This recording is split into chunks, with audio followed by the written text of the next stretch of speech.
Salut les polyglottes, j'espère que vous allez bien. Dans cette vidéo, on va aborder un thème lié à la mémorisation du vocabulaire. Alors, c'est une thématique que j'ai déjà beaucoup éclusée sur cette chaîne parce que j'écris des articles vidéo, formations. Bref, j'en ai déjà beaucoup parlé, mais il est toujours intéressant de revenir dessus. Déjà parce que c'est primordial et ensuite parce qu'il y a des points de détail qu'on peut voir ensemble. La question d'aujourd'hui, ça va être: faut-il utiliser des moyens mnémotechniques tout fait ou alors créer les siens? Et je voulais vous mettre en garde contre les méthodes qui, sous couvert d'être soi-disant révolutionnaires, ne cachaient que des moyens mnémotechniques tout faits qui n'étaient pas forcément très efficaces. Récemment, j'ai écrit un article sur un autre site sur l'apprentissage des hiragana en japonais. Et là, c'est un très bon exemple de sujet sur lequel il y a des méthodes qui, soi-disant, changent tout, bouleversent l'apprentissage des hiragana, c'est-à-dire des écritures du japonais, avec simplement des images, des moyens mnémotechniques. Et ces méthodes, je ne les trouve pas forcément très efficaces. Elles ne sont pas forcément à jeter, mais elles ne me convainquent pas. Pourquoi ? Parce que la mnémotechnique et les associations d'idées que vous allez faire, c'est quelque chose de très intime, de très personnel. Pour ceux qui ne sont pas encore au fait de tout ce vocabulaire, on va parler de moyens mnémotechniques pour associer quelque chose que vous allez apprendre, c'est-à-dire un mot, une expression, une phrase toute faite, une règle de grammaire, dans une langue, avec une image que vous allez vous créer, qui peut être une histoire un peu marrante qui va vous permettre de vous souvenir de ce mot, qui peut être une comparaison phonétique avec un mot proche en français, ça peut être des images que vous allez ajouter, bref, tout ce qui va rendre ce mot frappant et va vous permettre de l'associer à quelque chose que vous connaissez déjà pour le rendre plus concret et donc plus facile à mémoriser. Et il y en a qui sont très connus, qui sont très utilisés. Par exemple, en français, vous avez sans doute appris à l'école primaire le fameux « mais, où est donc ornicar » pour apprendre les conjonctions de coordination « mais, où est donc ornicar ». Je vous en avais aussi donné un récemment sur l'allemand dans une vidéo, sur les verbes où il ne faut pas rajouter « gay » devant, au passé. Cerber, j'ai mis en enfer pour ceux qui connaissent. Bref, il y a des moyens mnémotechniques qui existent déjà, qui sont très bien faits. Et donc, à première vue, pourquoi s'en priver? Il y a même des méthodes qui sont bâties quasiment entièrement là-dessus. Par exemple, Memrise, si vous connaissez, une application pour mémoriser son vocabulaire, est bâtie sur des memes qui sont une sorte de croisement, d'hybridation entre des mèmes, ces images virales, et les moyens mnémotechniques, où on va trouver dans les paquets de cartes tout faits des moyens mnémotechniques pour se souvenir d'un mot ou d'une expression donnée.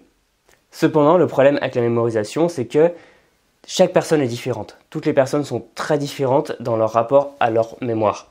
La mémoire, c'est quelque chose qui, par définition, est très intime et très intuitif.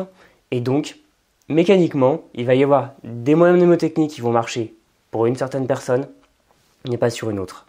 Et dans ma propre expérience, j'ai pu regarder énormément de méthodes basées sur la mnémotechnique avec des images déjà faites, ou alors sur des logiciels comme Memrise et compagnie. Simplement, je n'ai pas toujours vu les résultats. Et en suivant des gens, parce que j'accompagnais beaucoup de gens dans leur apprentissage, eh bien là aussi, les résultats n'étaient pas toujours à la hauteur. J'ai pu me rendre compte que certaines personnes arrivaient à retenir des mots, des expressions via la mnémotechnique, d'autres me faisaient le retour suivant. Je n'arrive pas par ce biais, je ne comprends pas, ça ne marche pas, j'ai essayé cette méthode qui est basée sur la mnémotechnique, ça ne marche pas pour moi. Et le problème là-dedans, c'est que ces personnes vont conclure que la mnémotechnique ne fonctionne pas pour elles, c'est-à-dire l'ensemble des méthodes de mémorisation basées sur les associations d'idées ne marchent pas pour elles, donc vont les exclure de leur apprentissage et donc potentiellement perdre un énorme avantage pour la mémorisation du vocabulaire. Et ça, croyez-moi, pour avoir beaucoup travaillé la question, c'est un débat qui agite la communauté des experts en mémorisation. Faut-il prendre des images déjà faites et apprendre en se basant dessus, ou alors faut-il créer ces moyens mnémotechniques? Il n'y a pas de consensus. Pour ma part, je vous conseillerais d'avoir très simplement une approche pragmatique, c'est-à-dire si vous trouvez des images qui fonctionnent pour vous, qui sont percutantes, qui vous permettent de retenir des mots, eh bien gardez-les, employez-les sans réserve. A l'inverse, si ces images ne marchent pas pour vous tout de suite, eh bien vous pouvez les évacuer. L'avantage avec la mémoire, c'est que même si on n'est pas expert soi-même, même si on n'a qu'une très petite expérience de mémorisation efficace, vous savez vous servir de votre mémoire. C'est quelque chose que vous utilisez tous les jours de manière inconsciente. Et si quelque chose marche pour vous, vous le saurez de manière intuitive et immédiate. Et à l'inverse, si ça ne marche pas, vous le saurez tout aussi vite. Donc vous pourrez faire le tri entre ce qui fonctionne et ce qui ne fonctionne pas. Dans tous les cas, je vous invite quand même chaudement à apprendre à faire vos propres images, apprendre la mémotechnique, apprendre à vous en servir, parce que c'est un outil qui est très puissant. En plus, quand on parle des méthodes basées sur la mémotechnique, on va parler uniquement de choses pour les débutants. Par exemple, pour apprendre les caractères de base du japonais, ça ne concerne que les gens qui sont dans les premières semaines de leur apprentissage. Vous trouverez facilement des applications ludiques avec énormément de petits moyens de mémotechnique, mais seulement là aussi à un niveau débutant. Quand vous irez chercher du vocabulaire avancé, des expressions idiomatiques qui sont vraiment propres à la langue, propres à une façon de parler, par exemple dans le vocabulaire plutôt soutenu, le registre plutôt oral, bref, là vous ne trouverez plus rien, donc vous aurez besoin d'apprendre à faire vos connexions, apprendre à faire vos associations d'idées, parce que vous n'allez plus les trouver de manière prémâchée. De toute manière, pour ma part, je considère que les méthodes qui se veulent révolutionnaires et qui sont uniquement basées sur des images déjà faites ne sont pas très efficaces. Parfois oui, parfois non. En tout cas, faites attention à ce que vous regardez ou achetez.